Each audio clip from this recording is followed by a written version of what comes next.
Welcome to another episode of Artsy AF. Thanks for being here. In this episode, we talk to the just incredibly deep, multi-referential, non-local mind of Michael Garfield. Multi-talented. He's an artist. He's a musician. He's a speaker. Hey, you're a speaker too. Oh yeah, I am a speaker. So that you guys have in common. Wow. And to give you a sense of, I don't even know where to begin with this, because there really is no beginning or end to this. It's just kind of this tour through the mind of a person who's read so many books and just see, now I'm just, I can't even. That's what this podcast is going to do to you. Sit back, relax, and let Michael's otherworldly brilliance wash over you and allow the world to become a little more wondrous. So here we go. Get in your spaceship and make sure everything's locked in tight.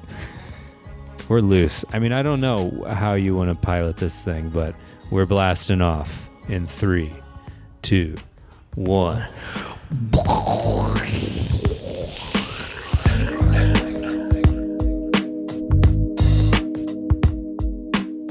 All right, so we'll just kick it off, I guess, officially. We're in Michael Garfield's house here in Santa Fe, and instead of the wind breakers on our mics that we usually have, we've got baby socks on here because Michael is a new father. That was my Oprah voice for your recent achievement of, continuing your biological and genetic line. Yeah, I have a baby girl, and she's awesome. What's that? Her name is Ada, after Ada Lovelace, the prophet of digital music and art. Oh, cool. She was the sort of disowned daughter of the poet Lord Byron. Oh, really? And yeah, her and her mother, she never met her father, I guess, after she was an infant. He went off and died doing some foolish, Englishman thing. Yeah, I think he went. I'm trying to remember the deal. I think he went off and fought in the Greek Revolutionary Civil War or some. Anyway, he didn't want to be a dad and kind of kicked them out after she was born, and he died when she was 8. And then her mother decided that she was never going to let her daughter be a poet because of that asshole. And so she trained her daughter in mathematics. She had her tutored in math. Mm-hmm. And so her daughter ended up being this interesting blend of mathematical and metaphysical study.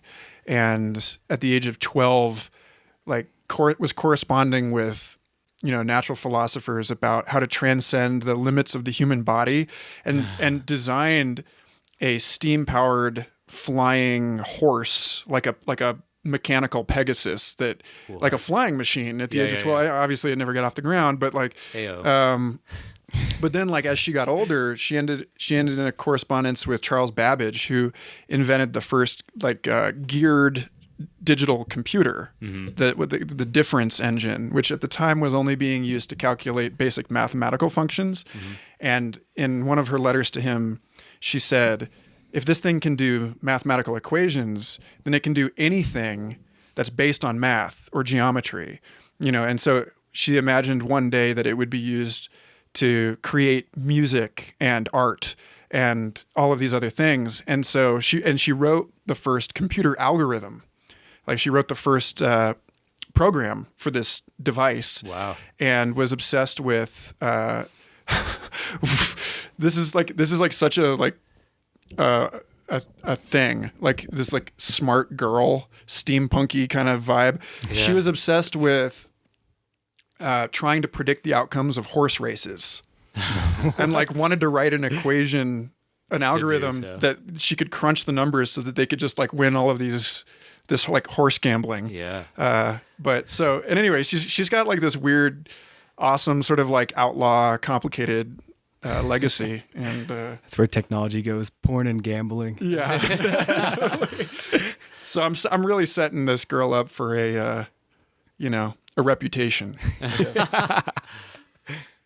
Have you noticed any crazy radical shifts in relation to yourself having a mini me outside of you? I mean, we talked a little bit about this earlier, that,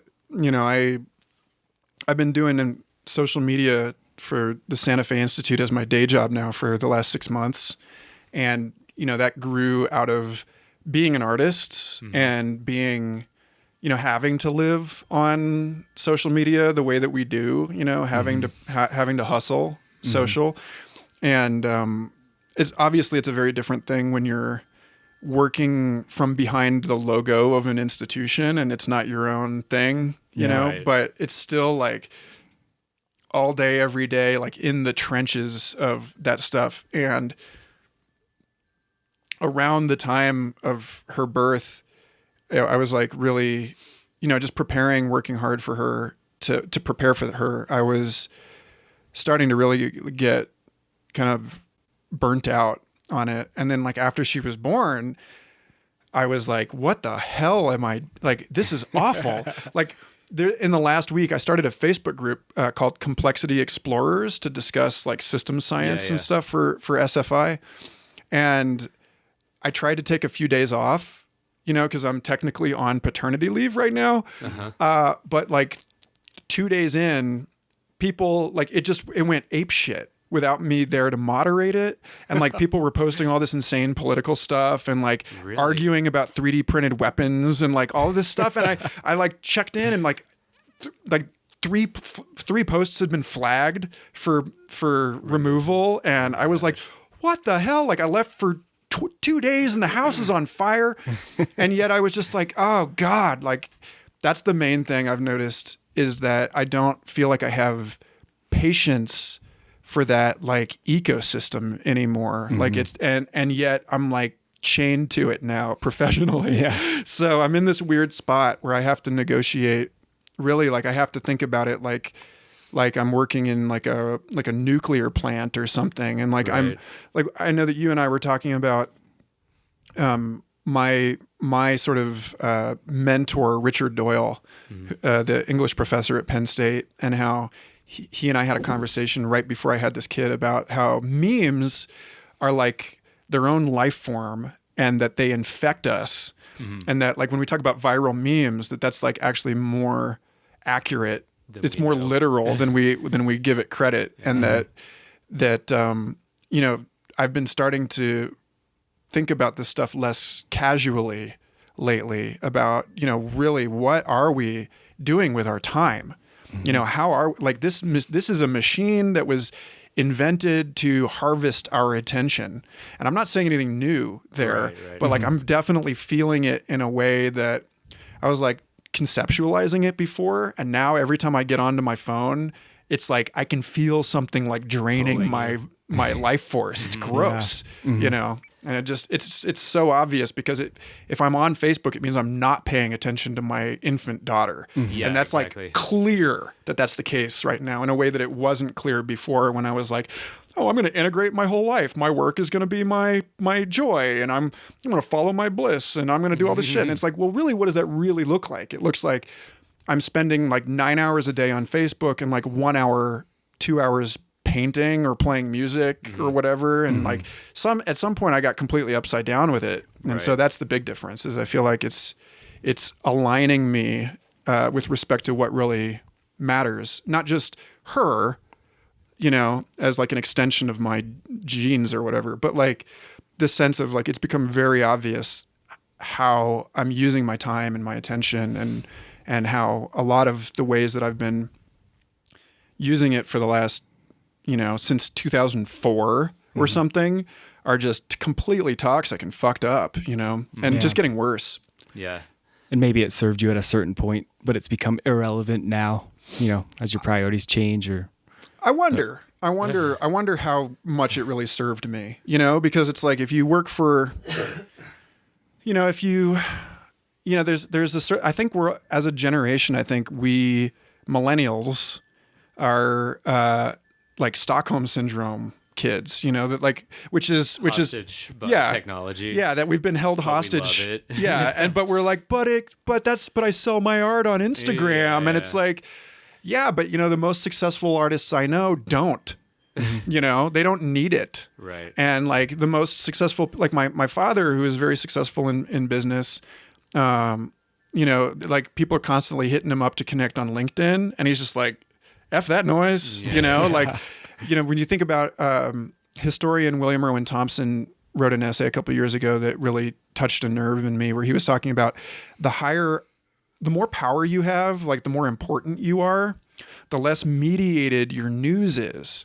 It's like Obama, at the time of the writing of this article, he was like, Obama gets all of his news from somebody telling him face to face. Yeah. Like he has like aides and informants that are like, here's the news. Yeah. And then like, a little bit further down the totem pole, you're reading the newspaper, and a little further down the totem pole, you're watching TV. And then like where we all have like settled is like we're hearing about it like fifth or sixth hand from a friend's friend sharing some like commentary on a news article, and like by the time it gets to us, it's like it's processed food. It's like so digested that there's no actual facts left in it, and it's just it's awful. So, moving to Santa Fe is interesting because there are so many old people here and so many people that just reject technology, or like the modern, so what we think of right now as modern technology. And like there's St. John's College and SFI and all of these other sort of august institutions that are like, we read books. Yeah. And I read the primary sources. And my buddy Ryan Greendyke went to St. John's, and he said that like when they taught him calculus at St. John's, you had to learn German so that you could translate Leibniz. Who was a calculus he's guy. like one of the guys that was, him and Newton are attributed as like the co-inventors, independent discovery of calculus. But like, they go back always. They go back to the primary sources. Yeah. And I was like, I can't even remember the last time I read the book that something was, like I just read all this like digested, synthesized stuff and summaries and headlines and skimming and listicles. What do you think that's doing to, I guess, the collective conscious is like the best way I can put it. Do you think that, the sense I get is that people are just fed one of two or maybe three opinions on a certain thing, and then they're almost like forced to pick by virtue of their echo chamber on whatever social media platform they're getting their news from. Do you think that's an accurate take of what's going on here? Well, I think that in terms of news, I guess. Yeah. Just in general. People, when it comes to that kind of thing, I think we're living in a world where we're sort of encouraged to eat whatever you want, to continue the sort of media diet analogy, which is a pretty deep groove at this point. And you can be of whatever ethnic background you are, and your genes have moved all around the world and are so dissociated from the environment and the agricultural context that your genes actually aligned in, so we have like, you and I are all, like heavily like Northern European, and yet we eat all of this spicy food, and like the spicy food is for people living at lower latitudes because the food spoils faster down there. And so you need the spices to deal with that. And so like we've created technological solutions for people that get like gastrointestinal distress from like, oh, I love eating this stuff, but I'm not actually adapted to it. Right. And like the same is true of like lactose intolerance, it's just like, just take a pill. And so I think there's something in that about, we're sort of encouraged to, it's an amazing thing of modern world that we can that we can choose whatever, that we're not limited to, like we were in the 50s and 60s, everyone reading the same newspaper, watching the same news channel on television. Right. But again, William Irwin Thompson wrote this excellent book called The American Replacement of Nature, where he examines, in the 1990s, he's talking about, even before the web, he's talking about how television broke down cultural consensus, because you don't like cable TV and like all these things. Like he says the Reagan got elected because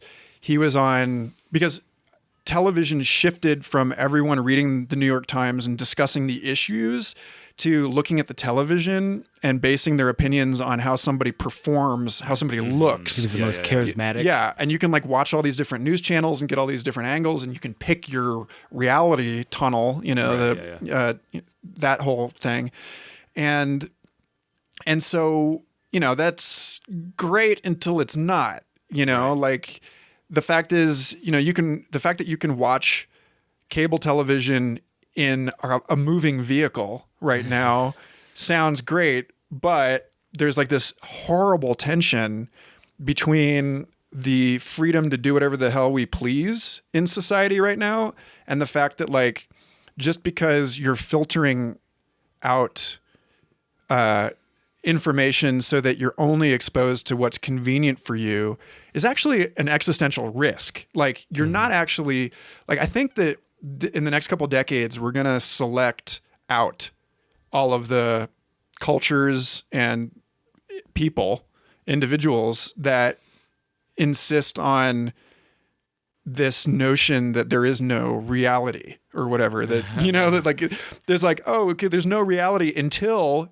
you're watching like WALL-E and driving your car off the edge of the road, right? And like that there is, I think that it's backfiring on us in a huge way because we don't cohere anymore, and it's not just the issue of cultural cohesion. It's the issue of like I remember a few years ago. Parag and Ayesha Khanna, who are this married couple of futurists, were talking about augmented reality. And they were talking about how I thought this was super dystopian and fucked up, but they were kind of speaking in favor of the idea that you could use augmented reality glasses to move through a city and just have it like block out homeless people. What? And that like I don't know really where they stand on that, but it seemed sort of like, hey, cool, like you'll be able to filter out all of the things that make you uncomfortable. And I was like, yeah, except if I were a homeless person and I was functionally invisible to the wealthy, I would rob the shit out of you. Yeah, exactly.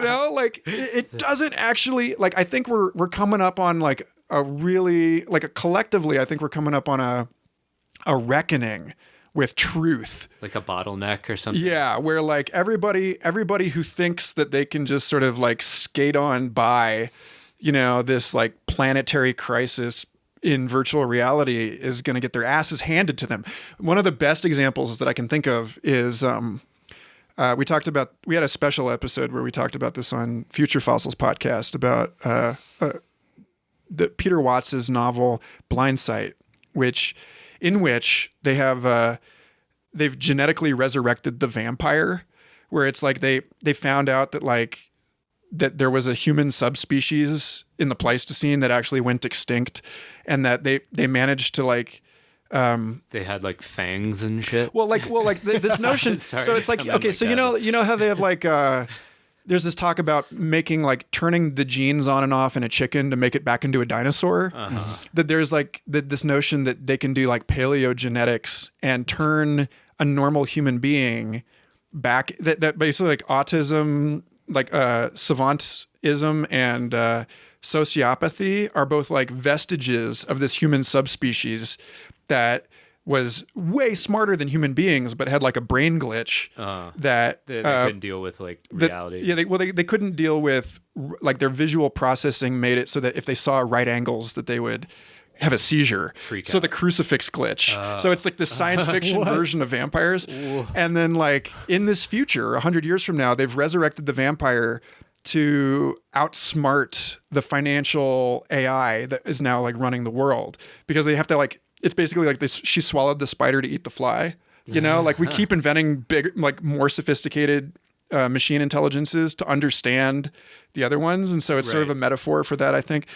And in that future also, that like millions and millions of people are living basically in these like virtual reality crypts where they've just given up on the world and they're just living in their own personal heavens. Their little backups or something? Well, no, they've just like signed out and they're living in like their Matrix pod, and they're like having their own little happy land.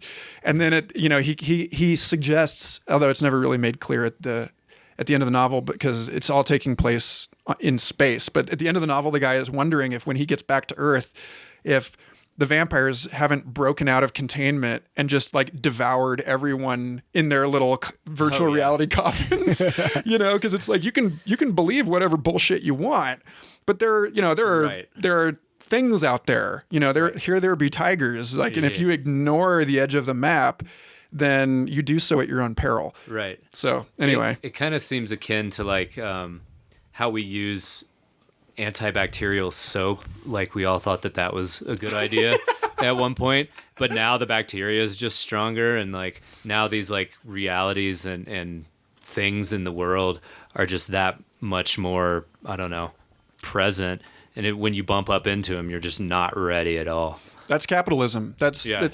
externalities, right? Like in order to make profit with a limited base of resources, in order to have infinite growth of an economy with finite resources, then you have to ignore most of the real value in the world. Like I remember in college, this is actually a pretty typical conversation now, or more typical than it used to be, and I'm glad. But I remember in college hearing for the first time about like if we were to try and put a dollar value on the carbon cycle or the water cycle, you know, that like the machinery required to replace what the ocean is doing for us for free is like would cost us like 10 times the amount of money in the world. And like 10 times the resources that we actually have, like irreplaceable. Right. And yet we don't put a dollar value on that stuff. The ocean. Right. Yeah. Because it's just sort of like, you know, when European settlers first came to America and they just saw like, you know, bison from horizon to horizon, and they're like, we can just shoot these things all day, every day, forever, and pile bones to the sky, and like they'll never run out, you know, and like that didn't get us very far. How it works. No, it's not. It's not how it works. So like, I think there's a lot of, you know, I wonder about this stuff to kind of step out on a limb here with respect to the, you know, all of the things that we regard as sort of functionally infinite, you know, like. Or empty, or like white space business opportunities, like going into space. You know, when we first settled North America, we didn't regard it as inhabited or finite. Yeah, probably. or finite. We're just like, oh, endless resources. And then I think that like we're doing the same shit with space. You know, like with asteroid mining, mining, like Mars colonies, like even using the word colony is like problematic. Yeah, it is. You know, because it's like we're looking at Mars right now. Colonialism. Cool. Yeah, we're looking at Mars and we're saying, oh, there's probably no life on Mars. Let's let's do the little like we'll pay a little lip service to like making sure that we don't see anything there. But then you got like, I mean that's based on a specific idea of what life is. That in probably another 100 or 200 years is going to be regarded as like hopelessly quaint, you know? Like, it would not surprise me at all if in another 100 years, the legal framework on Earth has changed to regard ecosystems as like deserving of their own legal rights and protection, like the way that Ecuador has, like they do corporations. Yeah, well, like exactly. It's like, well, if you know Monsanto can be regarded as a person, right, then so should Pachamama. You know, so should this river.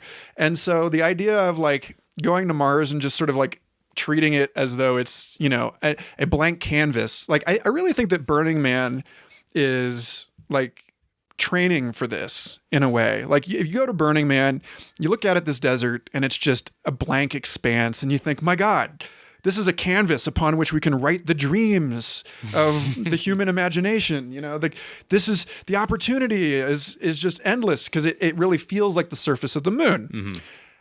In 2006, I remember my friends and I talked about this in Future Fossils episode 105, where I had Who was on? This was John David Ebert, Michael Aaron Kamen, and Ikkyu Sojin. And we were talking about this series of psilocybin-related extraterrestrial sightings that I had right after I got out of college. Yeah. And I remember noticing that like I'd been at this place I've been tripping out at this particular beach in Kansas on this lake for years and had never seen anything like this, and had really like used the psychedelic experience as a crucible for training my reason, for like learning to tell the difference between perception and hallucination, for like finding my way through the maze of noise. And I remember noticing that there were these two trips in particular. One was a new moon, no moon at all. And I saw like a couple of these bizarre sort of like almost like bioluminescent deep sea creatures swimming around in the sky. And my friends also saw them. And then we went back 2 weeks later with a different group. Full moon. And it was a full moon and there were hundreds of them.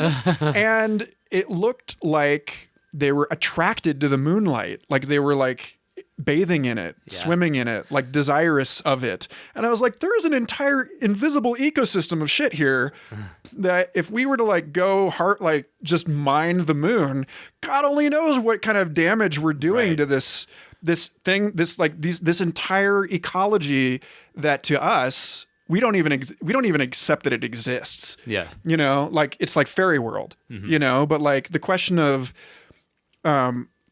I just recorded an episode of Future Fossils with Sean Hargens, who is working on what he calls exo studies, which is like a extremely rigorous sort of multi-perspectival examination of UFO lore.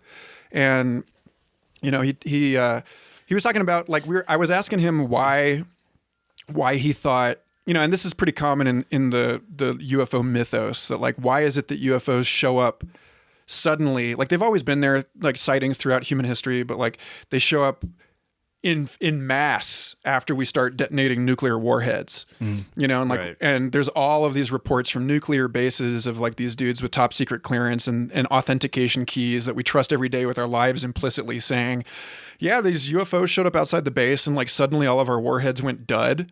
And then we pulled them apart and we have no idea why. It's like they seem to be taking an interest in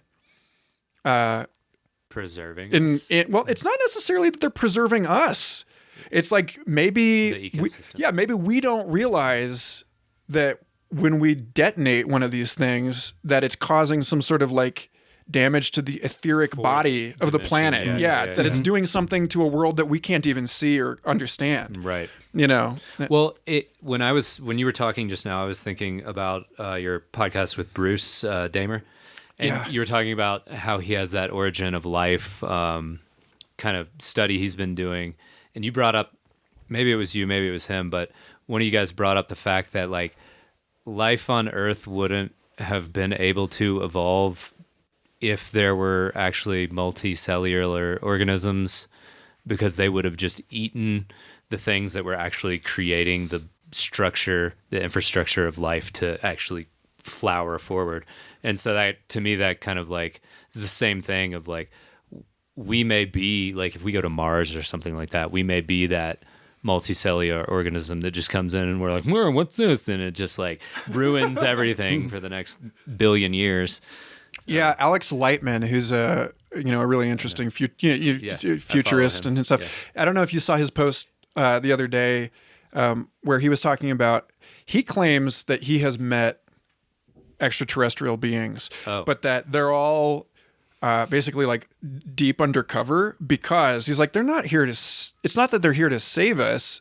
He talks about, he compared it to like in lifeguard training when, you have to figure out how you're going to save somebody who's drowning. Because you have to swim feet forward. Well, yeah, there's like he says they actually train them in like hand-to-hand combat, like basic. There's like a certain amount of wrestling that you have to learn to save somebody who's drowning, because if they're drowning, they're freaking out and they'll try and take you down with them. Right. And he was basically saying that he's like, "Are you kidding? Like when we like the first thing we're gonna do if we find out the aliens are real is open fire. Yeah.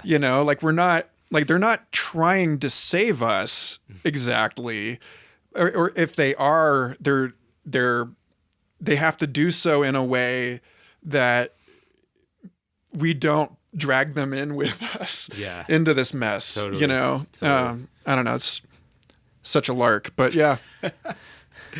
Would you ever consider that? What if the purpose of humanity is to devour all resources and that we're not meant to live forever, and that born out of us is a higher form of intelligence, not limited by like a deteriorating body, and that like what if our whole purpose is to eat it all up and squeak by to unleash something more intelligent and not limited to a meat body like us? Well, okay, so this is great because now I can do like a hairpin turn back into something even sort of scientific. The former president of Santa Fe Institute, Jeffrey West, whose book is on the shelf right there, Scale. He was looking at the energetic, like the thermodynamics of living systems at different scales. Mm-hmm. And some of his early research was on how, like, as you scale up the volume of a creature, basically like the time that it takes to integrate all of the signals and energetic processes of that thing increases, but it actually becomes more energy efficient at scale. So there's a power law where something that's twice a mammal with the same metabolism as a mammal, half its size, is only using it's not using twice as much energy. It's using 1.5 times as much energy. It is a 0.75 power to scaling something with the same metabolism. And then he found that he could apply that to cities, and found that a city with twice as many, he has a great TED Talk about this, by the way, a city that has twice as many residents in it across all of the cities that they studied, mm-hmm. It's a 0.85 power. Mm-hmm. So twice as many people in a city means only 85% as much infrastructure per capita, but then also 115% the pace of innovation and all of the other things that come out of networks like disease, crime. So, let me get this straight. If you're in a city with more population, however the scale is, you're actually using less. You're using only 85% resources to do more than a city smaller. Well, you're using 85% per capita. Okay, gotcha. So it's like 170% of the resources, but less than it would be if you had two cities of that many. The same population. Yeah, it's like the sum is different than is greater than the whole is greater than the sum of its parts. Right. Yeah. So, but what he says about that is that the reason that works is because of these network effects that accelerate innovation. Mm-hmm. So you have 115% as many patents per capita. You have 115% as many startups per capita. Mm. And so you get into you can feel it. He talks about the people who live in bigger cities walk faster, like measurably. Mm-hmm. The entire pace of life speeds up inside a city. And that and so really in that sense, cities are sort of more comparable to ecosystems, whereas like companies are more comparable to individual organisms living in those ecosystems. Mm-hmm. Which is all to say, like, to come back around to your question, he says that like as things scale up, because it's this like super exponential curve, everybody at this point I think is familiar with that like Ray Kurzweil singularity, graph that like it shows like exponential innovation going all the way to vertical. But Jeff West is saying actually what happens is that, again, like with the whole like the reconciling finite and infinite, that it's a finite time singularity, so it never actually makes it to infinity, or it will just die, because it's at that point that the metabolism of the city like exceeds its ability to actually it eats itself. Organize resources, right? Yeah. And so what happens is an innovation enters the time stream where we like postpone the inevitable, and it makes it so like a new hockey stick, like a new J curve starts, and then it, innovation speeds up again super exponentially until we get to a crisis, and that you see like all the actual you see the big J is actually made out of this like exponential series of smaller J's. Which is to say that the this whole notion that we're like consuming everything in order to get to the next phase is not that. It's not. It's a sigmoidal curve, or it's a phase change between one state of matter or one state of civilization and another, but that each state is relatively stable. And so like the big question right now is, are we like Charles Eisenstein talks about this. He's like, well, maybe the story that we ought to be telling ourselves is that we see this kind of exponential growth when we let a parking lot go to seed, and then like all of the weeds come up and everything grows really fast. But that if you were to imagine where like a baby is born and the baby is growing really fast, and then your futurists are like doomsaying like, if this baby continues growing at this rate, then within 5 years it'll be taking up the entire apartment. Honey, I blew up the kid. That's got to be a movie already, right? Yeah. So, and like the same with like weeds in an empty lot. Like that's not the way that ecology actually works. And the question, the big question right now is human civilization a J or an S? Are we? Most people seem to think that we're a J, because we're just continuing to ratchet it up with faster and faster cycles of innovation, to the point now where 98% or so of all financial transactions going on in the world are going on between high frequency trading algorithms that are sending money between banks faster than the human brain can even like witness it happening. Right. We don't have the bandwidth to catch up to our technology in a lot of ways. Right. Our hands are in the blender. And so like to me, it doesn't look like an S curve. It looks like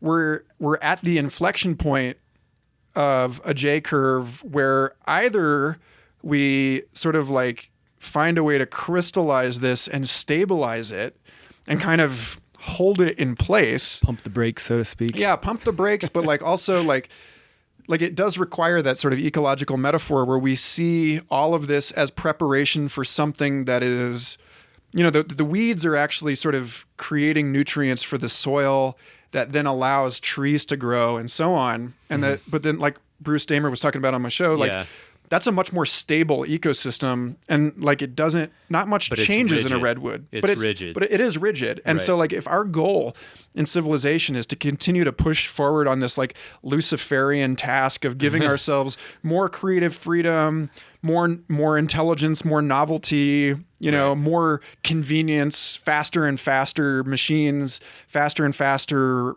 innovation, then we will drive ourselves over the cliff. Right. And like it's really a matter of like, can we be satisfied with what we have?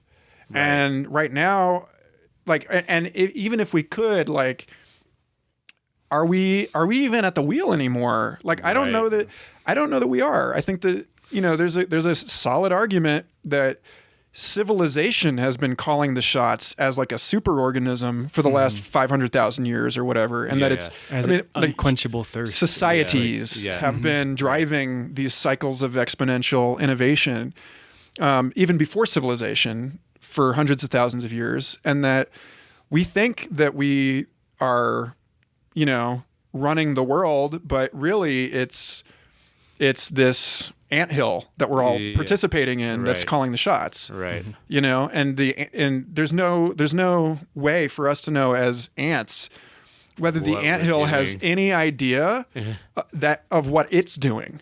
We don't know if the anthill can tell that it's like, barreling headlong into its own demise.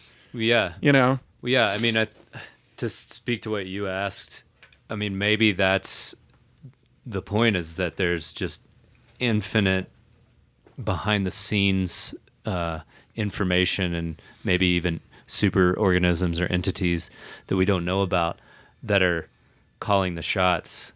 You know what I mean? Like if we're one level as an individual, and then like whatever our subculture that we're all kind of involved in is another entity that we can kind of, maybe we have free choice to follow with it or not.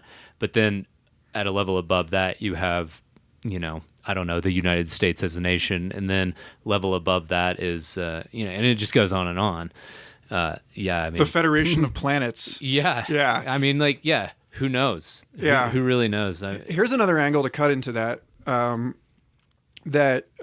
of my favorite science fiction authors, Charles Stross, wrote this novel Accelerando about this very situation where our machines end up being able to model our economic decisions better than we can. They begin able to predict all of our activity, and they basically create a simulated mirrored version of our entire human world in the computer, and end up sort of generating unfathomable wealth, but in a way that basically marginalizes all of human creativity and economic activity. We're not necessary anymore.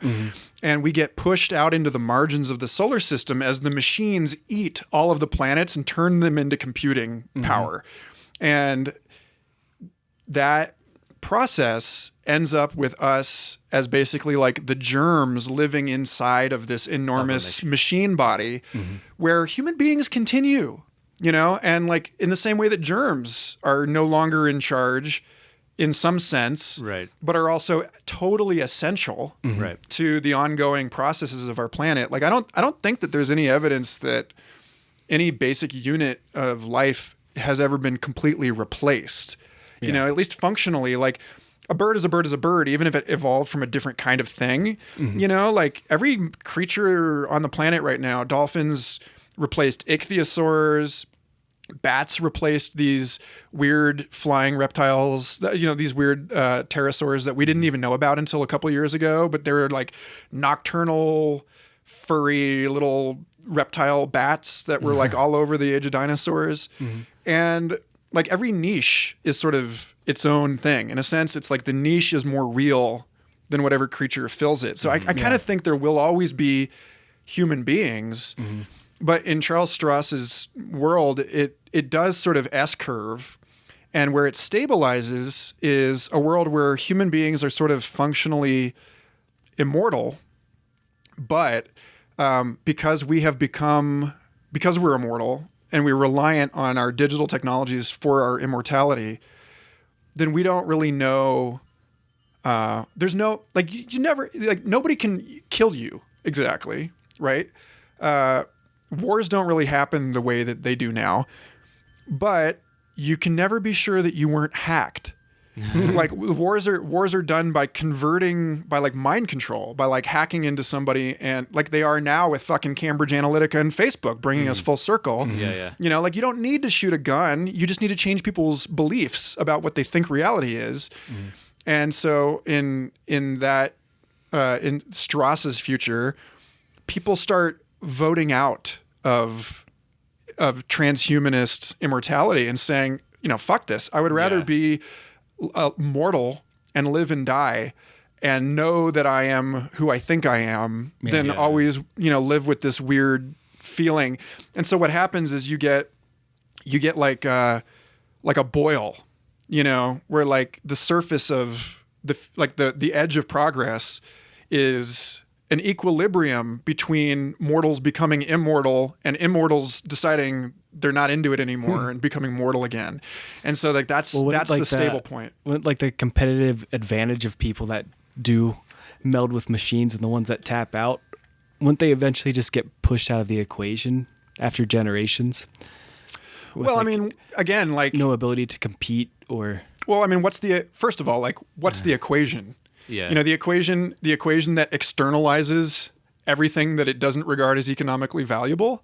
Like, ultimately, the future that we're talking about, the future that Strauss was writing about, is a future where capitalism goes on believing its own bullshit forever. It's not. I think that there has to be, and I hope that we're coming up on it soon, a point where we realize that attitude of the sort of relevant and irrelevant is no longer adaptive, and that we sort of have to take a cosmic perspective where even the unconscious, even the random, the irrational, it's all relevant, right? That it's all relevant somehow. It doesn't mean that we know how, right?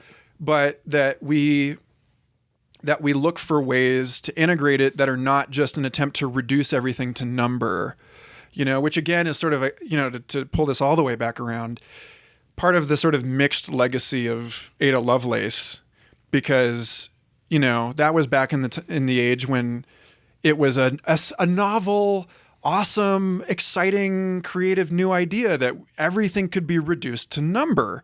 Like that was the sort of the angel told Descartes, that like you're gonna rule the world by reducing everything to measure. And like now we're at the point where it's like, actually the hard problem of consciousness still exists. Like we don't know how to take qualities and quantities and like jam one into the other. And that's what Sean Hargan's, his sort of like ultimate point, like studying all of this mysterious UFO shit is that if you really sit with these questions, then you get to a point where you realize that the equation that you have is forever partial and forever insufficient to describe what's really going on.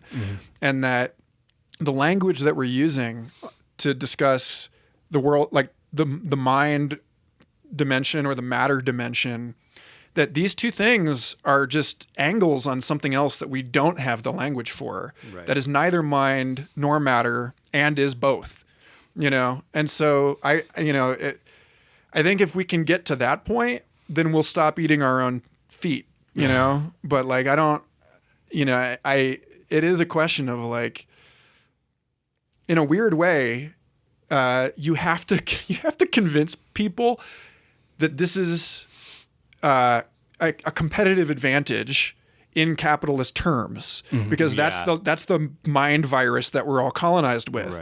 Is like you have to say, hey, actually, you might live forever if you stop thinking like this and start thinking like this. And yet it's sort of like, why would you use quantum mechanics for baseball? Like why, for most people, it's just the crisis has not hit home, but it's hit home for a lot more people than it did 10 or 20 years ago. It's amazing to me how many people are having this conversation compared to like when I was in high school, for example. Right. It's like, when does, 100th monkey wake up? And it causes a shift. Yeah. Well, the soil is just ripe for this stuff. It's like, it's time. It's time to have this conversation for sure. Yeah. So I want to switch gears a little bit. Like you're brilliant, man. Your mind just like explodes, and you like, before I even started painting, I listened to you with like talks on Psychedelic Salon. You're a painter, you're a musician. Like, how did you get into all these different avenues, like public speaking, being an artist, playing music? Like, where does this all come from? This is an art podcast, right? Yeah. John's keeping us on task. I was going to ask an even more tangential question, but I can save for later. Well, I mean, I don't know. I think sort of biographically. Okay, so there's this great line from Ernst Haeckel.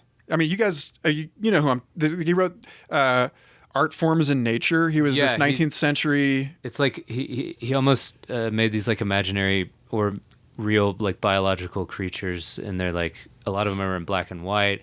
A lot of them you see. There's like a current artist, R.S. Conant, who kind of like has that style too. It's like these crazy trilobitic / succulent creature kind of things. But I've seen that too. Yeah. So he's awesome. So Haeckel was a 19th century scientific illustrator who was who was charged with the task of illustrating every creature that had been dredged up by the world's first transoceanic scientific collection mission.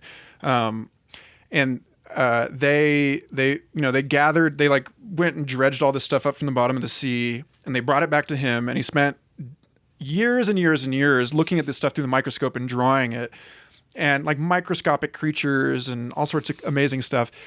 There's a great documentary about him called Proteus. Oh, really? That talks about his life in light of like the 19th century mind, and how at that time, like, you know, science, art, and religion were still not all that differentiated.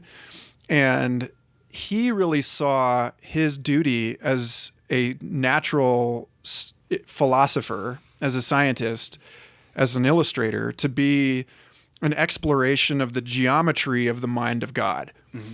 And we lost that. I mean, even Darwin was thinking that way, and which is totally taken for granted now, or like ignored, dismissed.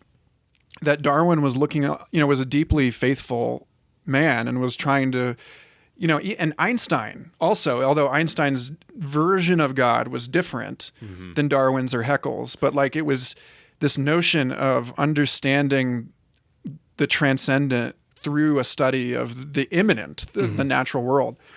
And so Haeckel had this statement that has been, very controversial, where he said, ontogeny, which is the development of the individual organism, from embryo to adult, recapitulates phylogeny, which is the entire evolutionary history of the organism. So like a human life is kind of like just so I'm understanding, might be considered like a smaller version of the same fractal of like human life. In general. Well, okay. And that like, that he was thinking about it a lot more literally than we do now, because it's like at some point in your embryo development, you have gills, and before that you're like kind of a worm thing. And and then, when we found genetics and got more into embryology, people have tried to like, attack that and say, oh, that was nonsense.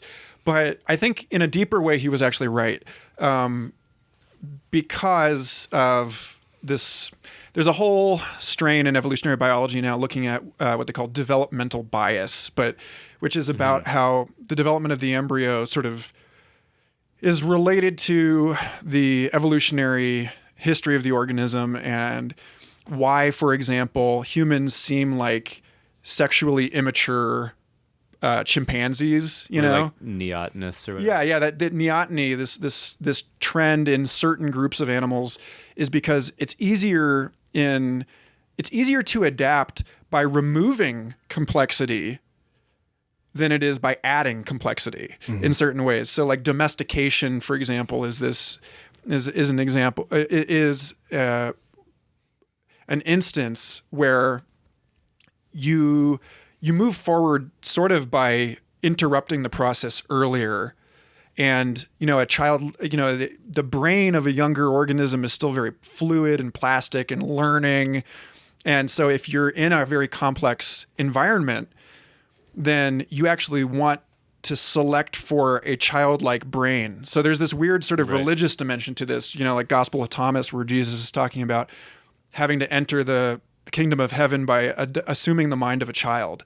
That like the future alien. I'm going to write an essay about this, but it's been taking. I can't. I don't know. I'm like blocked, and maybe it was just because I had to have the kid first. Yeah. But like I wanted to write this. I've been writing this series of essays about what the future is going to be like based on these evolutionary trends, and one of these essays is about how the future human being is bound to be more childlike than the current human being. More playful, more sociable, more. Because the world is so complex. Yeah, less bound to a particular static identity, and we can already feel this. Living online, the idea of the modern self just does not apply online anymore, where you can dance around between all of these different social contexts and so on.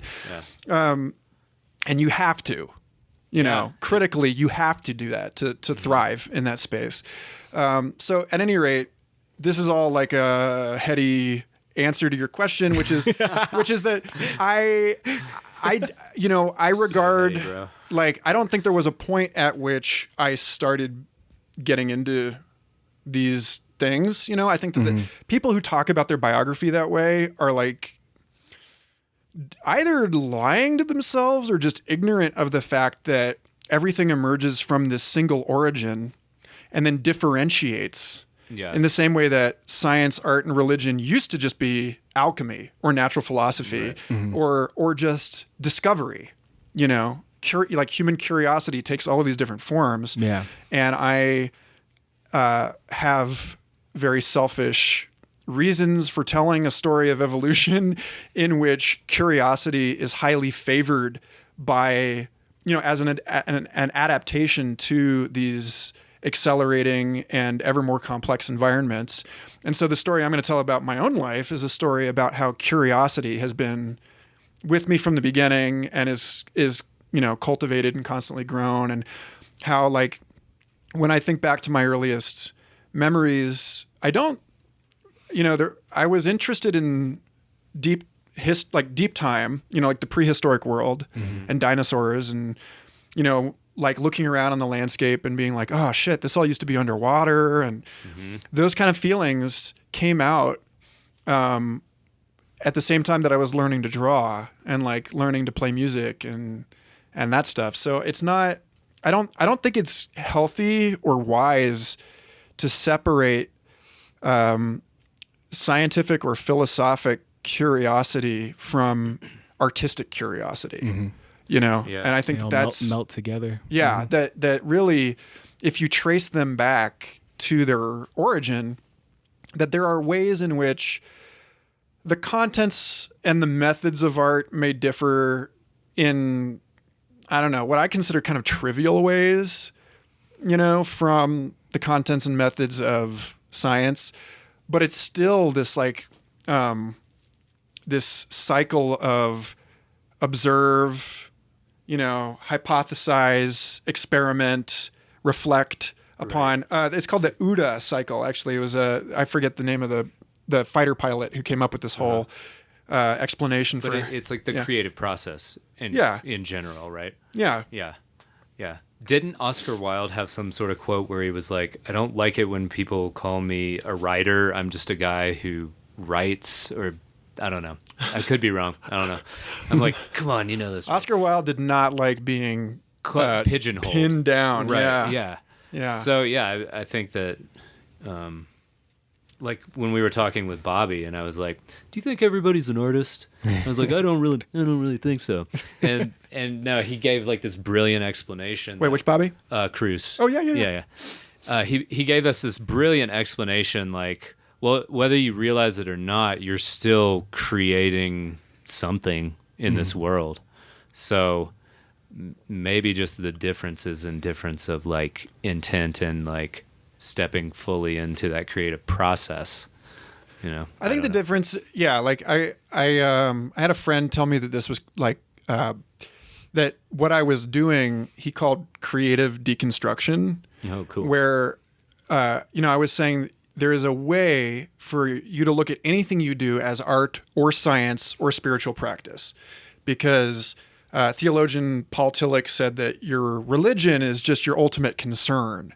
Like if you're a Wall Street broker, your religion is the market and the dollar. Right. And, if you're I mean, it just like there's a way to make any sort of habit or intentional practice be the thing that has filled that psychological need for you.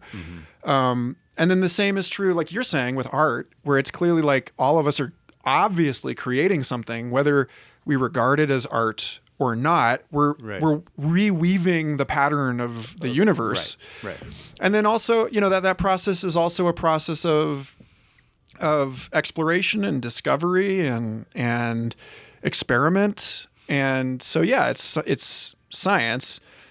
I think that really what it boils down to is like, where do you get hung up identifying with one or the other?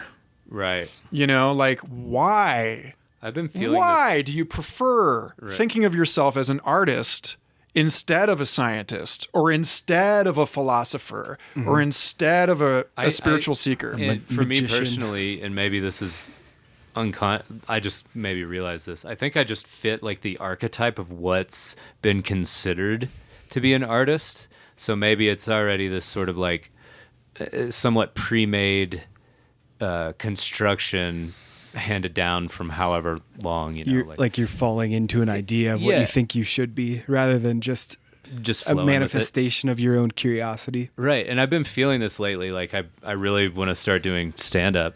And and I'm kind of like, I don't like just presenting at least a lot of the persona online is just like, oh, I'm a painter and that's all I do. It's like, I don't know.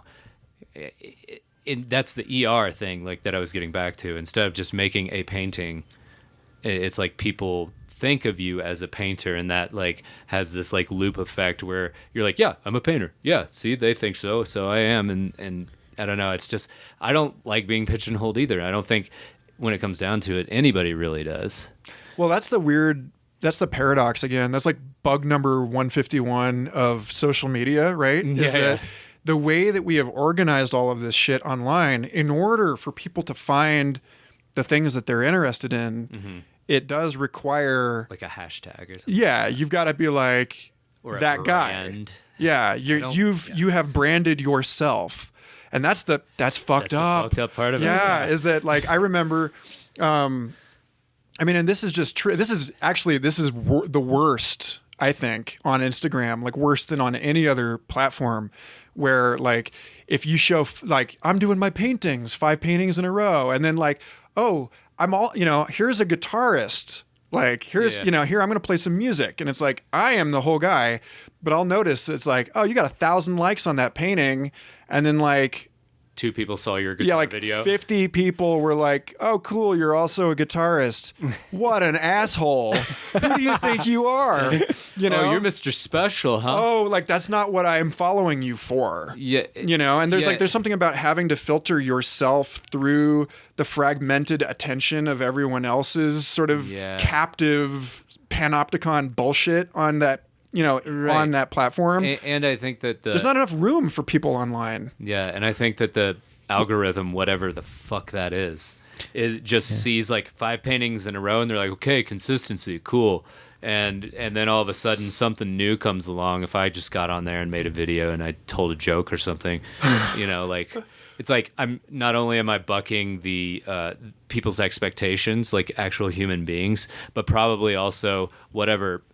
I don't understand this. You probably do better than I do, but whatever the algorithm is, it's like, oh, glitch. We don't like that. We're not going to show that to like anybody. And instead of like humans celebrating the fullness and wholeness of someone, it's like, since you've branded yourself that way, or in whatever way you may have branded yourself as an artist, we're like unable, and maybe it even stirs up some sort of like aggression, jealousy kind of thing within us, because all of a sudden like you're comfortable with what this person has branded themselves as, and then all of a sudden it's like, oh, inconsistency, here's a random thing for you. And I don't know if there's any psychological connection there. I don't know. Well, the algorithm is just, it's a reflection of us collectively, right? It's just a reflection of, it's trying to serve us for its own ends, like to amass wealth or whatever for Instagram, for advertising, right? But it's doing so by giving us what it thinks we want, And so to the extent that I think it really is sort of not separate from the issue of like defying expectations, and how, if it's the same thing with like, if you're queer and you come out of the closet and then everyone's your own parents are like, I don't know how to relate to you anymore. That there is a queering going on here that like people are trying to figure out by, like, I kind of understand why. And getting back to this whole issue of like the proliferation of partial fragmented identities online, why it makes sense to have a separate music page and art page, right? And I did that on Facebook for a long time, and it was irritating because I realized that the medium favors the eye, and that it's harder to get people to pause and listen than it is for people to see a painting and be like, cool. Next. Yeah. Liked, and then like screenshot and then shared as if it was their own. Like, fuck you, by the way. Yeah. And also thank you to the pages who do credit. Like there are some good ones out there too. Plenty. Yeah. Curation is an art, just like Brian Eno said it would become in the 90s. He said curation is going to be like the dominant art form of the early 21st century. Wow. And profit much. Yeah, totally right. But he also said, I think, he and Kevin Kelly were going back and forth about like what futures that they regarded as improbable back even before the web, like 92, 93. And one of the things that they came up with was direct mail marketing, if you will, is going to have such a complete profile of your purchasing choices that they will be able to that they will be able to sell you things that you didn't know you wanted, and that people will start buying things that they don't want just to throw off the machine. And that was 92. And I was like, again, profit. Right. So, I mean, okay, so that's kind of a lark, but I do think that that there is something inherent about that. This problem has its roots in the way that, like, the logic of the computers upon which we have built this entire thing, which is like binary logic. It's like, a do one. You want this or you don't want. Yes, this. like a 1 or a 0. Like, and it's the same thing with news too. It's like, oh, I want to be in this tunnel, not that one. Right. And so the question is like, is there? We know that the universe is not a binary computer.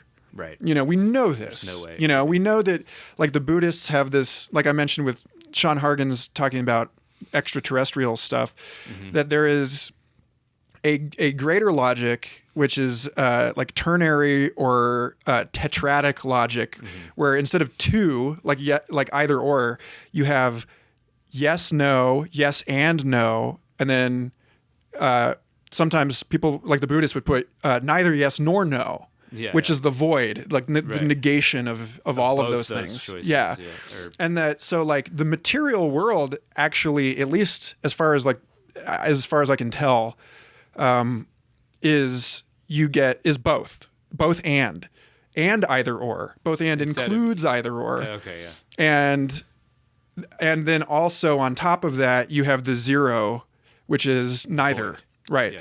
And so that's not the logic that we have built into these systems. It's not the way that these algorithms operate. And the only way that I have hope for quantum computers to like help us think our way out of this mess, because but then wouldn't the computer just be analyzing the other computers? I don't know. Well, what I mean is that like, if we move to a platform where the logic of the circuits that we're using is based on a philosophy of what we were just talking about. Of where it could be either or both or neither. Right.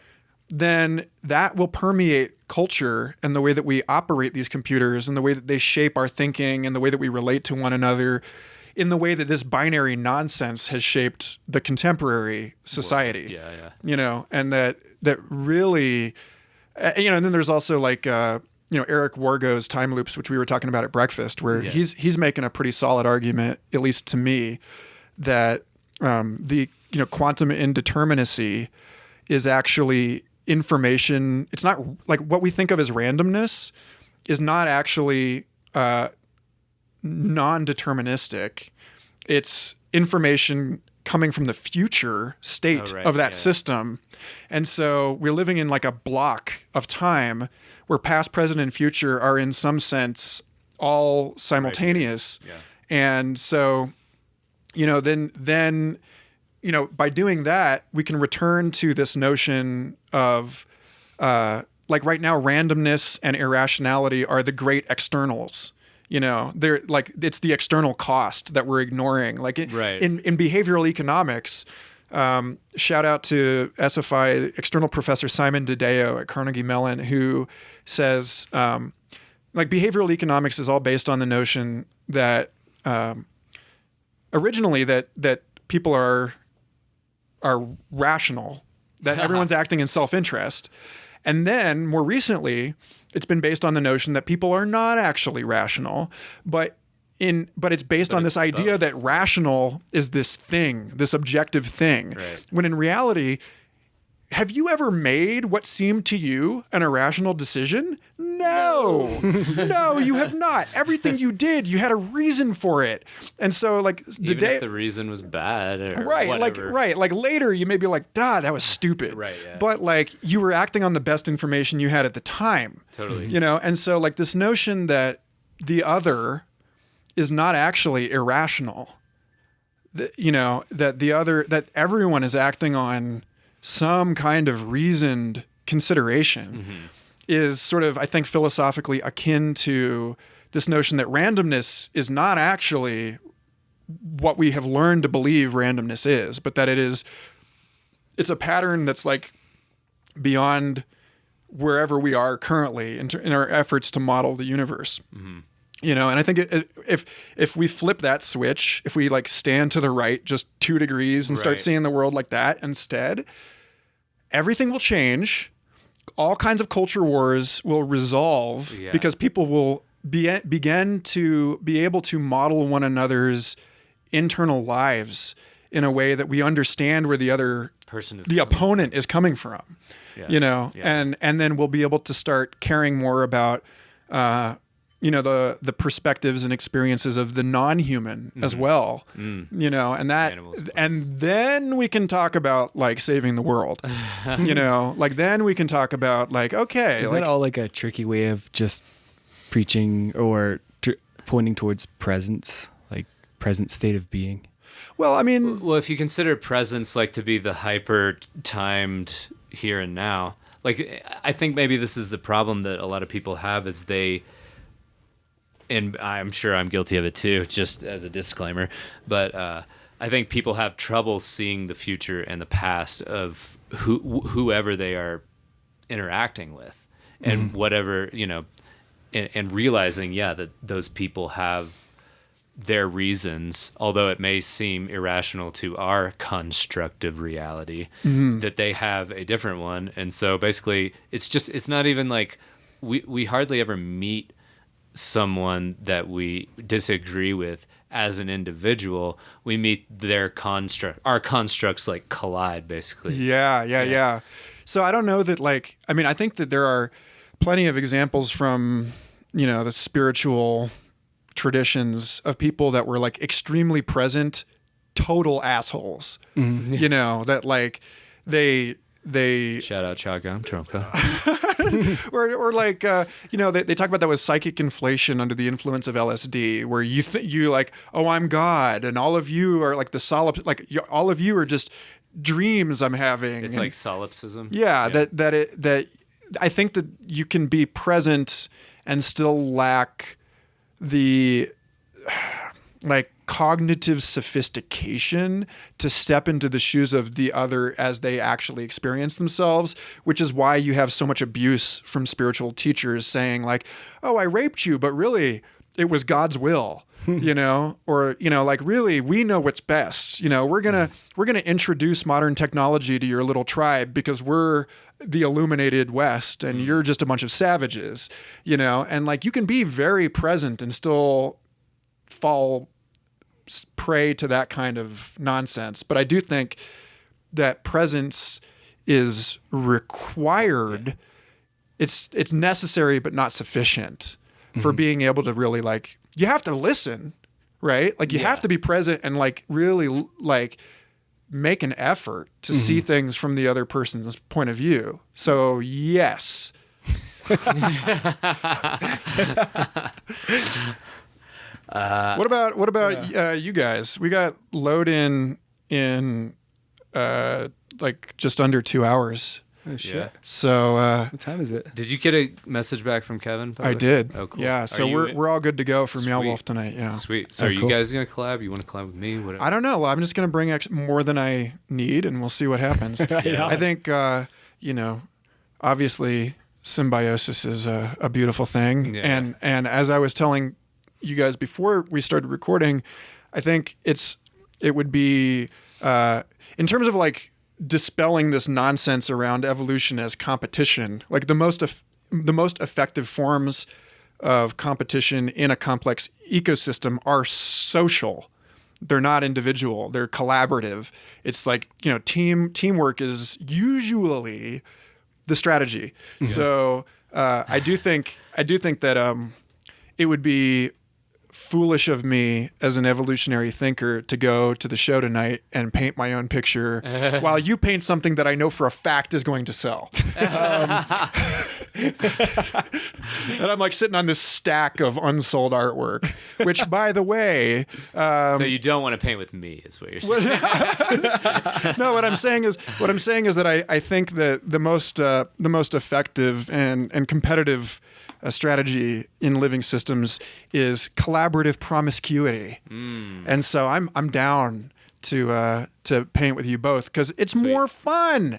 It's more. You get more novelty out of it. Like just as a quickie, if you think about it like mathematically, 2 times 2 times 2 is 8. But 2 plus 2 plus 2 is 6. Yeah. And so I think there's a sense in which like there's a syntax or a structure where if you, instead of just adding things, arranging them in forms, there's an emergent order that comes out of that. And that's what they, shout out to my employer. That's what Santa Fe Institute spends all day, every day studying in all kinds of different systems. And if you're still swimming in this sea of science-y nonsense, then you're not drowning in it. Then you got to go check them out because a lot of my thinking has come out of these, like the science of emergent order and self-organizing complexity and that kind of stuff. Well, so obviously the world is a really complex place that we can barely language sometimes, although you do it very well. Do you have any advice for an individual, maybe as an addition to what we already talked about, to navigate this complex world?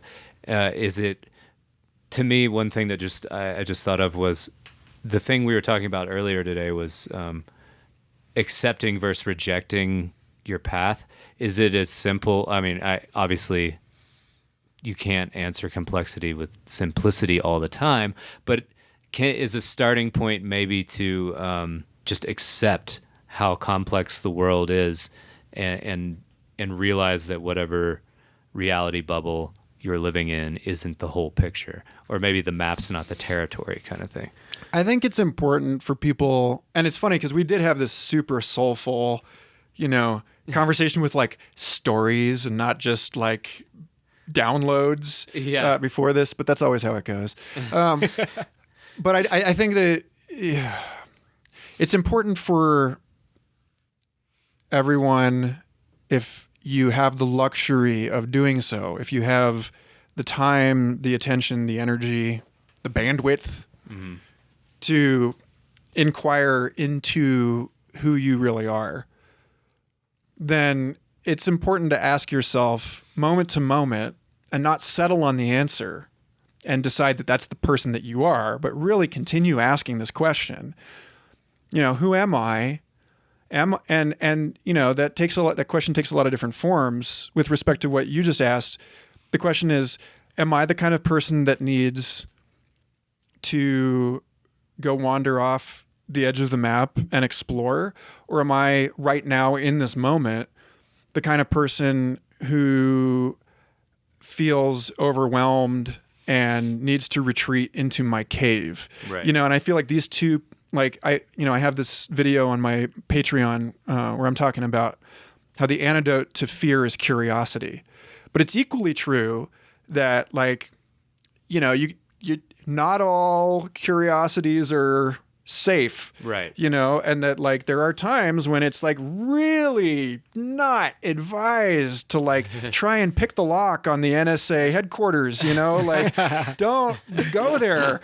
Allow your curiosity to rest. Be scared. You know? Yeah, be like, allow a little fear of God into your heart, you know, and knowing what you need in any given moment. You know, like if you're afraid, asking yourself, like, am I safe? And like, do I need to retreat to a position of safety before I can really reach out into the world with curiosity? That's an important question. You know, I err on the curious, and as a matter of consequence, I've ruined any hope I have of like making a difference as a scientist, because now the questions that I'm asking are like so far beyond the comfort zone of the scientific institution that even when I'm dealing with maverick researchers, they're far more comfortable, probably due to the trauma of higher education, of working on a humble question, you know, being like, I'm not going to solve that. I'm not going to write the great American novel, you know, whereas like I am definitely, you know, an Icarus, you know, I'm a moth, you know, and I have to temper that with, you know, like a real sort of respect from my limitations and my, you know, where my power really lies. And so I think that that's your sort of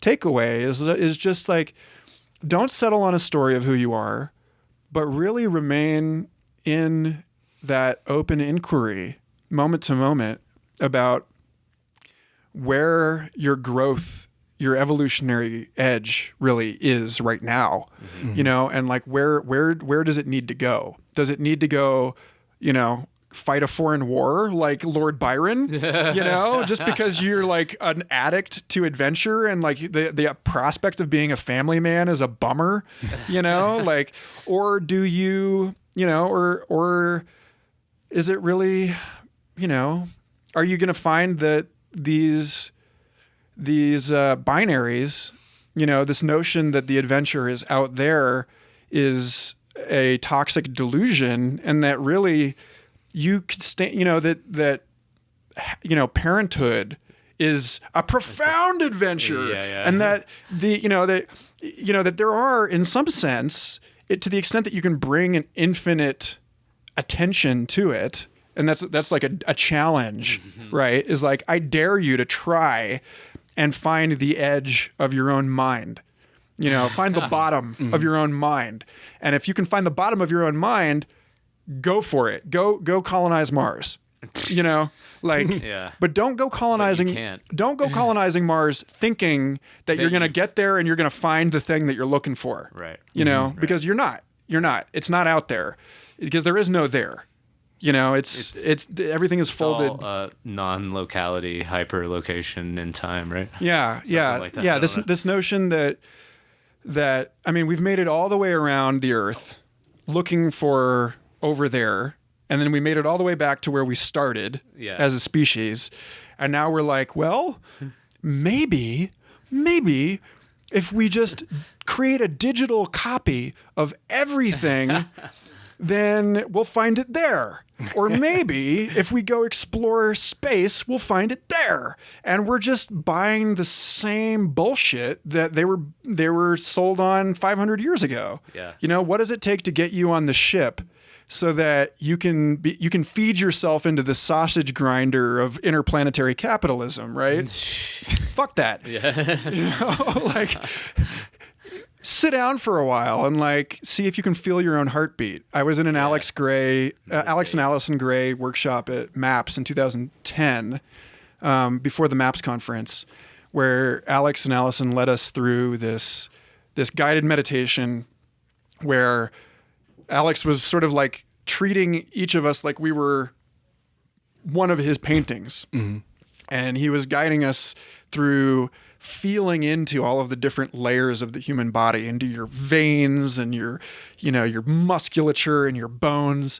And I got so uncomfortable, right? It's like, I love, like that motherfucker, Jason Silva, who, he's like the techno boner prophet of, non-contemplative singularitarian, wannabe immortals. Mm-hmm. And he has this idea, that like, oh, I'll find it in the machine. Yeah. And it's like, no, dude, like, you're not going to find it in the machine if you can't find it in the woods. And when I heard him, all of the horrible things I just said about him, when I heard him in conversation with another friend, mentor, Eric Davis, someone I really look up to, and Eric was talking to him about experience, because Jason talks, he's got that YouTube channel, Shots of Awe, mm-hmm. where he's just sharing the things that, get him off. Like these little orgasmic. Yeah, little ecstatic selfie videos that he does where he's ranting to the same 4-chord symphonic stock music every fucking week. But he's got this thing where he's like, oh, these are the ideas that blow my mind. And then Eric was like, that's, I go into the woods and I feel that in the woods, mm-hmm. He's like, do you ever go sit under a tree and like feel that? And Jason was like, I can't feel it in the woods. So too much Adderall. Well, I just think it's the, you're like, you get to a point where you're chasing something and you're chasing it and you're chasing it and you're overstimulated.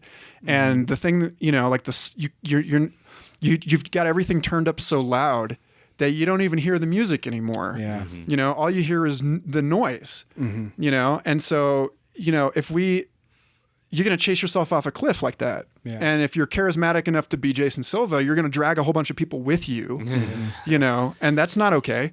Yeah. Maybe in the greatest cosmic scheme of things, it is okay, Yeah. Mm-hmm. But it does seem to me like a tragedy that we're at a point now where it is so hard for people to go sit under a tree and be quiet, mm-hmm. It used to be a lot easier.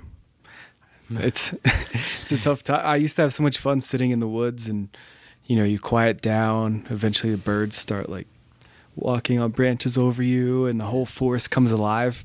And I can't tell you the last time I did that. It's like, I can't find time to just chill out. You know, you got to make that time. Yeah. I don't do it, but I know.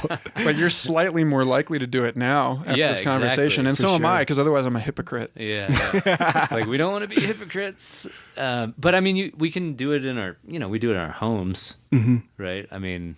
Just quieting the mind, I guess, right? Mm-hmm. Is kind of where we're headed. Try not streaming Spotify 24 hours a day. Yeah. You know, I don't know if you know this, listeners, but I Doug Rushkoff mentioned on one episode of his Team Human podcast that the amount of energy consumed by cell phone towers and server farms to stream 2 hours of Netflix is equivalent to running your television for an entire year. I mean, not your television, your refrigerator for an entire year.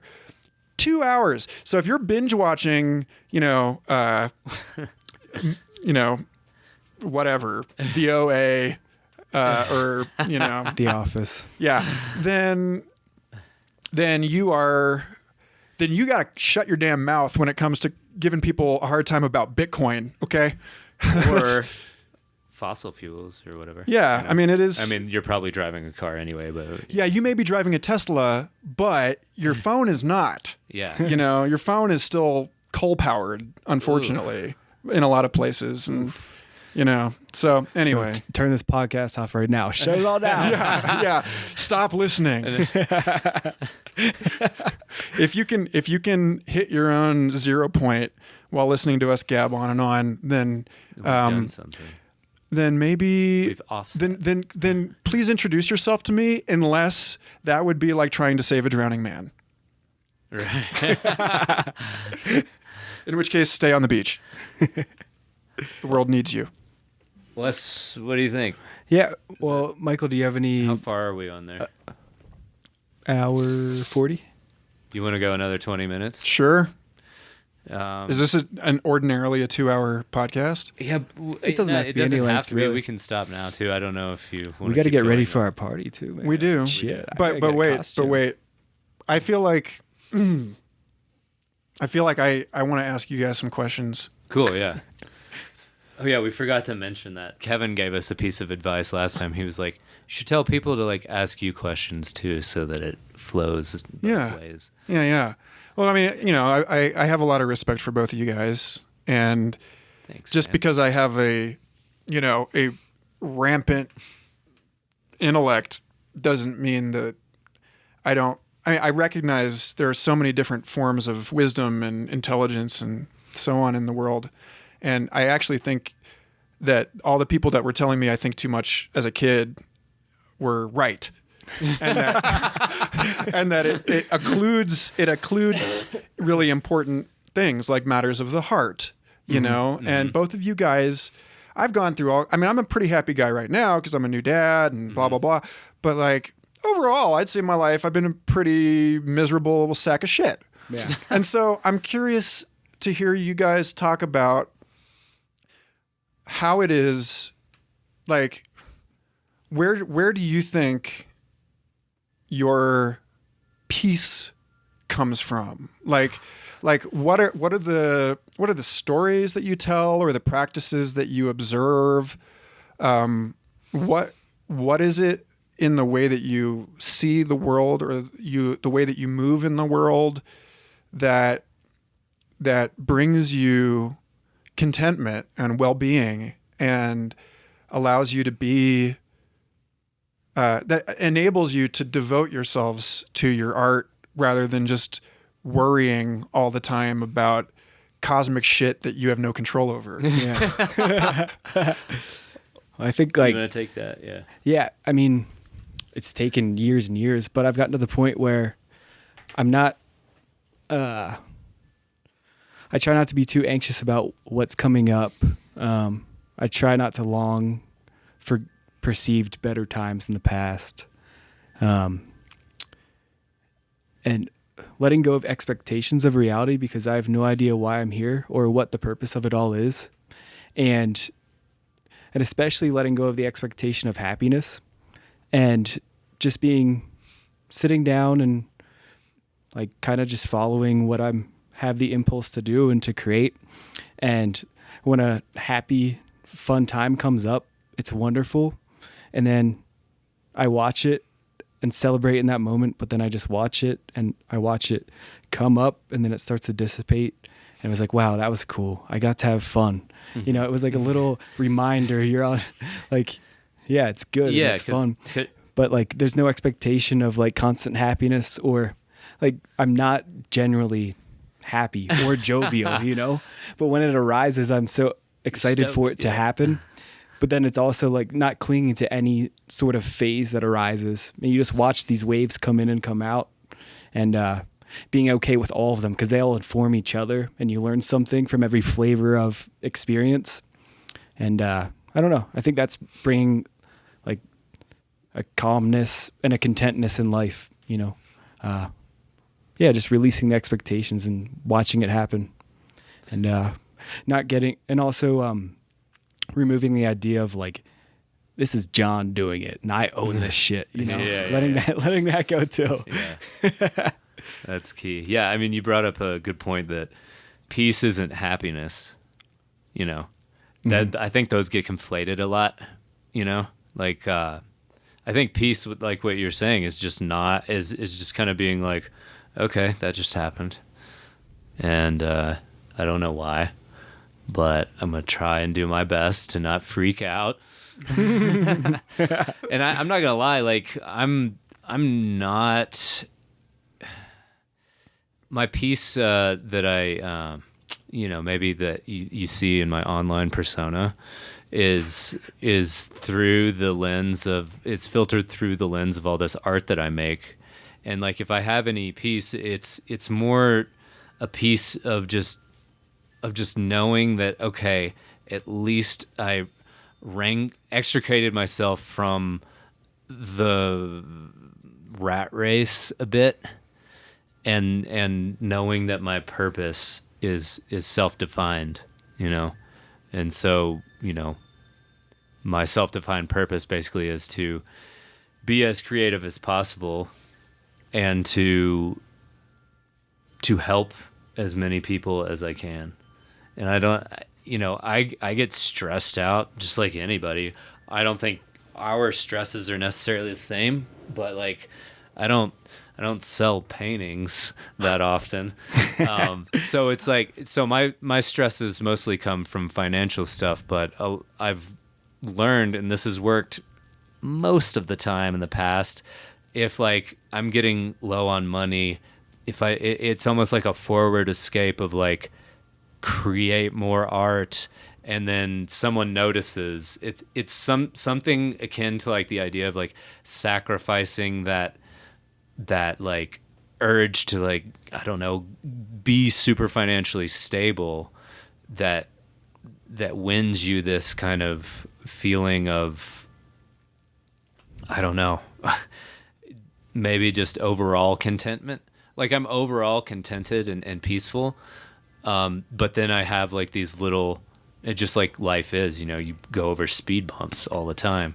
It's like you're speeding along, and if you're not paying attention or being present, like you were talking about earlier, like you're going to hit that speed bump going at like 50 miles an hour. And so I've just learned that like, oh, there are a lot of speed bumps, and I've been known to make mistakes in the past. And there's something about like, I don't know, I started meditating in like my early 20s. That really helped me. Like at first I was like, oh, I can be happy sometimes, But then like, again, I was like, okay, I'm happy. I'm speeding down the road at 50 miles an hour. And then boom, and a speed bump happens. And, like I was more prepared for it than I would have been, but it's like hard to quantify that kind of thing too. But there's this thing in Zen where it's like, you're meditating, and it's always like, and I kind of do this with my paintings too. It's always like, oh, you just missed the mark. Oh, that was almost there. Oh, and it's like this kind of like shaping every moment, and like it's really hard to be fully present, I think. Like the guy you were talking about earlier, Gary Weber. Yeah, Gary Weber, being the most lucid human after spending 35 years meditating, his ego finally went offline, and so we're you try and be as present as you can, but I don't know how to word this, but maybe the moment is so hyper compressed from past, future, present, and from all these locations that it's hard to catch up to it, because it's just like this and this and this and this. And so just trying to find that rhythm and that flow is like a huge part. But I forget all the time, like I'm a very forgetful person. And I don't know, it's just, I think the overall piece is just knowing that like, okay, I'm on a path that at least feels like I had the agency to choose, Do we have time for me to ask you guys one more question? Yeah, sure. Totally. If you were not limited by the media that you have learned to work in? Like if you had just sort of had, stepped into like a godlike creator role, and you could make whatever that you wanted to make, what would the goal of your creativity be at that point? Like if you could do anything flawlessly, Anything. if you could make anything, like if you just had control over the entire universe, I'd make another universe. but like with what? With like what what would you intention yeah, in like mind? what would the goal be? To make more of me, to make more universes, I guess. That's sick, man. I know it is. I know. It's like, that's kind of like that that spiritual ego inflation we were kind of talking about earlier. Yeah. I don't know. Godhood application denied. yeah. Sorry, check back in a million years. That's a tough question. Yeah. Probably some sort of like hyper object. But why? Yeah, why do you? I guess what I'm really Why asking do is we why do create? you create at all? Yeah. What are you going for? I like to explore what we can barely talk about. And when I'm when I'm just, the way I start paintings, at least usually most 90% of the time, is just like taking color or form and just flowing with it, and then like it like comes down to this thing.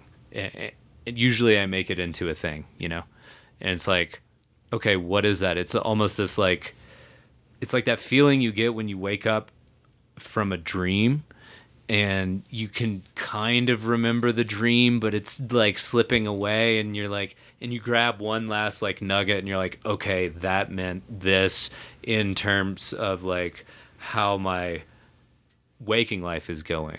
Like there's something back there trying to tell me, and maybe all of us, I hope, I don't know, if I'm, like a part of the human race, like things that are coming through the thing I call me are just as, just as valid as anyone else. So it's like that. It's like I'm trying to reach back for something that's like just out of reach of our like conscious experience. But I don't know, like, I don't know if that's doing anything for anyone but me. Now that you pose that question, to be honest, just to be like completely honest, like I want it to, and it seems like it is. People tell me it is. I don't know if they're just bullshitting me, but yeah, I don't know. Maybe it helps other people remember the forgotten dream. That's kind of that's my intention, basically, is to like remember remember your dream, not only your dream that you were dreaming last night, but your overall like, I don't need to be working at this useless job. I need to find a way to wiggle out of this thing, or whatever it is that you're attached to. I don't know. I think that's the overall purpose. Expanding consciousness. I don't know. I don't know. It's hard. That's Queering the mundane. Yeah. What about you, John? Yeah. Yeah, so I don't know if I have like a specific thing I'm trying to create. I don't know, I'm like a physical creature, and we manipulate physical objects, but I suppose what I'm trying to do with myself and art is to create tuning forks. Lately I've been paying a lot of attention to these four ideas of creativity, community, health, and wealth. And like focusing on those personally in the way I interact with the world, which then I think is maybe manifest in my art and like my whole sort of aura or being, and that other people can come in contact with that and like resonate with that idea. And also I can be open to and resonate to other people that are resonating at that frequency, and together we can share that and tune together, and we can like communally become more creative become better friends, become healthier psychologically and physically, and also become wealthy, not just in like the dwellings we can afford and clothing, but just in support and, wealth kind of like seeps into all those categories. You're wealthy when you can incorporate all those juicy, fun, uplifting things. So I don't know. I guess like what I'm doing is trying to find peace in those principles and share it with other people. And it can maybe be something we spread out and share together. I don't know. That's kind of what I'm going for. Like, but I can't really think of like particularly what I want to create. I don't know. It seems like this place is like the perfect stage. I can't figure out how I'd want to change it, even though it hurts a lot of the time. I don't know. It's weird. I really don't know what I'm doing, But, yeah. Like, you're talking about if we were not kind of constrained by the media we've worked so hard to cultivate or whatever. I mean, like I said earlier, I want to do more stand-up because like there's something about laughter that I think is spiritual. I really do. I really think that it's like it's like sneezing or something. It's like you can't control it. They're like joy orgasms when you're belly laughing with the whole group. Yeah, exactly. And it's like, I don't know. I did 5-MeO for the first time this winter, and I woke up just like I don't remember like everything that happened, but I woke up hysterically laughing. Just laughing my ass off. And then I cried, and then I laughed again, and it was just kind of like this whole like just like release, And I think that there's something to that, and I don't know exactly what that is. It's hard to word, but there's some sort of like, we hold ourselves a lot. We hold back a lot, I think, as people, just by virtue of living in a society.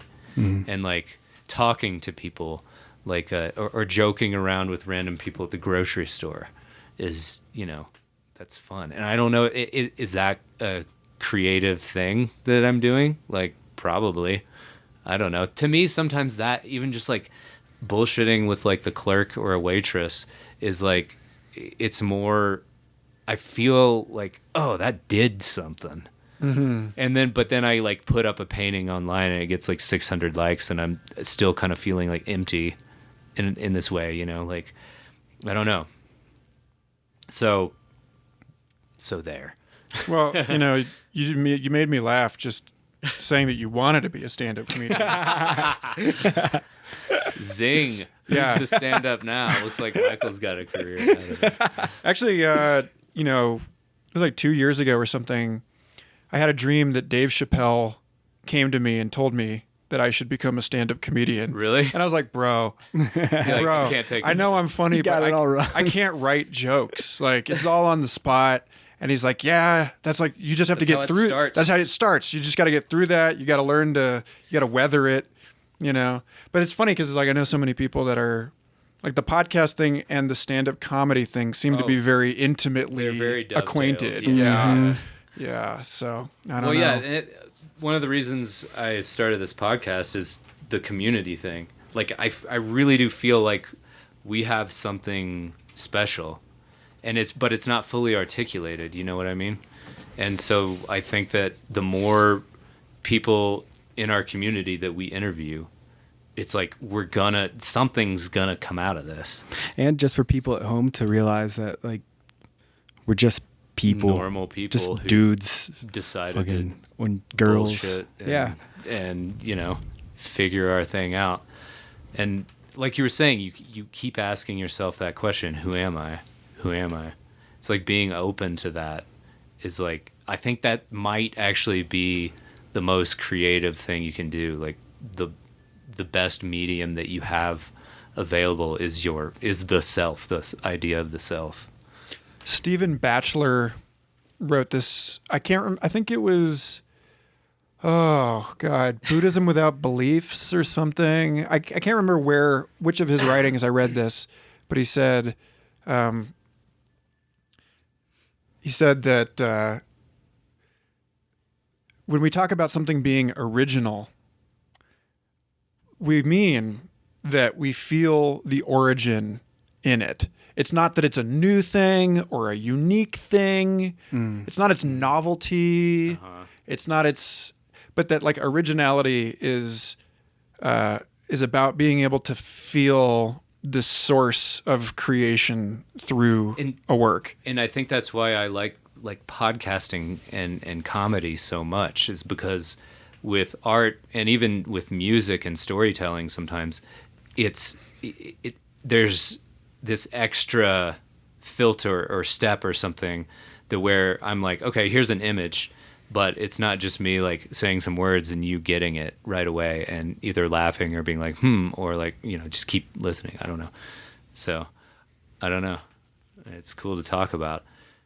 And I found that like, I used to not talk like for a long time. I don't know if it was just like out of fear or what, but like, I think that like speaking for me has really opened me up and helped me like organize what's up here in my head, Otherwise, it's just this kind of like jumbled mess of thoughts that never actually get manifested into the world, and I'm just like up there like thinking all the time, and I know the purpose of meditation is to if there's a purpose at all, is to kind of just watch all that go by, and that definitely helped me a lot. But I think there's definitely something to speaking too. I don't know. You know that. I don't know is a good place to tie a bow on it. Yeah. I know. Yeah. It's pretty much what everything comes down to. I don't know. Yeah. The more I know, I don't know shit. Who am I? I don't know. Who am I? Well, Michael, do you have anything coming up? Like any events or anything? Or? Tonight at Meow Wolf. I'm painting with you guys. Everyone will be hearing this like 3 or 4 weeks from now. So. Yeah. So by come by catch now, us in the past. by the time you've heard this, you will have already collapsed the wave function of our creativity by observing it on Instagram post facto. So thanks, assholes. We were really trying for something fresh, but it was bound within the matrix of your quantum observations. No. I mean, yeah, I'm taking a kind of a breather from musical performances and most of my painting and stuff. I'm kind of just, taking time to be with the kid and to read and to level up. But, Future Fossils is still coming out slower than it was. It's like every 2 weeks for the time being, and that's a manageable pace. Paternal leave. Yes. Basically. Yeah. And by the way, if you all haven't heard, Michael's podcasts are amazing. Thanks. Yeah, I highly recommend them. They're great. But yeah, so there's a Patreon, and I put, when I am motivated to create something, be it music or coloring book pages or podcast episodes or essays or whatever, it goes up there. And actually, the really cool thing coming up, I don't know, this may have happened already by the time this is out, but I've started using the Patreon community as a place where we can have a book club. And so the next book club meeting sometime in April is going to be on Diana Slattery's book Xenolinguistics, which is about psychedelics and evolution of language, consciousness, and how the amazing insights that she derived from 400 solo trips over 10 years. Wow. And a lot of the thinking that I've vocalized on this episode has been inspired in large part by her very rigorous trip reports in this book, and like the ternary logic and all that stuff is. So like it's a community thing. And I guess what I'm saying is like, if you're interested in being a part of these kinds of conversations, then find me, I mean, as much as I loathe Facebook, we have a Facebook group and the people in it are really quality people. And And it's not just about me and my message. It's like you were saying, John, it's about, participating in something through which all of us can cultivate this deeper, more peaceful, wealthier, more meaningful life together. And that's kind of where I'm headed, Right so, there is a field, right? I'll meet you there. So, yeah. All right, I'll see you in the field. Yeah. Wonderful. Awesome. Thank you so much, Michael. Thanks, Michael. Thanks, guys.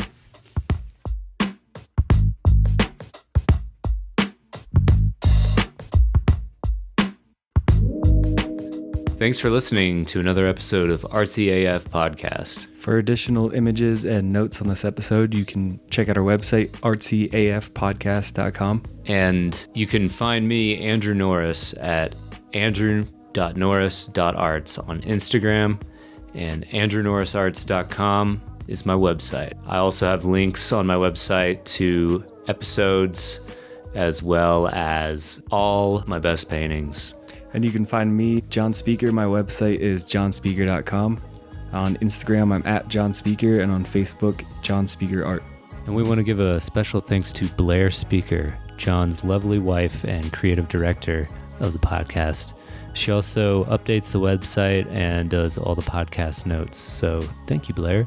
And we'd also like to thank Tyler Billman. He created the music for this podcast. You can find Tyler on SoundCloud and Instagram. His name is Get Billsman. That's GETBILLSMAN. Thanks again for listening.